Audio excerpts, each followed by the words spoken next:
Hi guys! Good morning ninyong tanan. So karon guys, nagimo si Chris daughter og puto kamuting kahoy. So fresh gina siya nga ako gina siyang gilid-lid ang ato ang kamuting kahoy. So muna siya ako ra na siyang gi-mix og kanang coconut, shredded coconut and then brown sugar og kanang muscovado sugar. Then after ana ako na siyang gikanang kuan gikunis-kunis no. Then gibutang din ako siya sa steamer for 1 hour. So karon human na ang ato ang 1 hour nga pag-steam.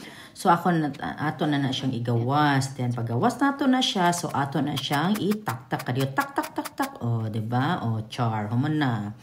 Dayon, so mo na siya, so bugna-bugnaw na siya gamay. Nagtesting na kog isa nga ako ang kaob. So mo na siya.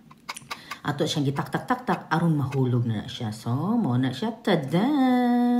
So, gwapa kayo ang ato ang puto kamuting kahoy nga ato ang gi-steam. So, kitagin mo siya nga no, nag-aso-aso pag yun na siya.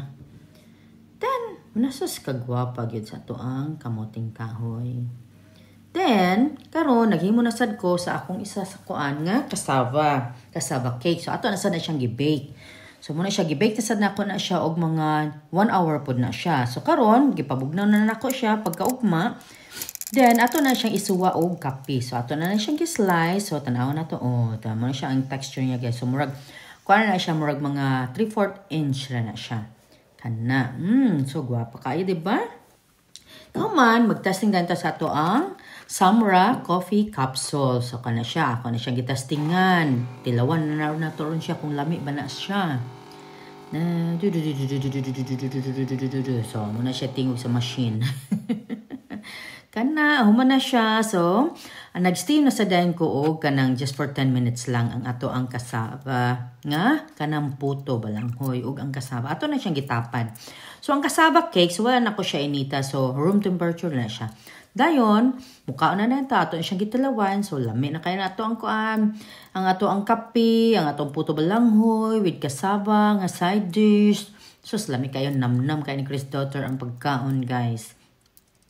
Nag-imagine na lang mo din ha, guys, ha? Dahil magladok na lang mag-appeal while nag-watching sa ako ang pamahaw. So, muna ito ang pamahaw karong buntaga, guys. So, tanaw na siya ninyo, ha? So, muna siya. Pero yung lami agad, as in, munang mo. Try na lang yun mo. So, ang ako ang cassava cake is kuan na siya. Isa na siya kanang kuan, half kilo na siya, 500 grams. Then, more na to siya. Salamat sa pag-watch and have a nice day. Bye!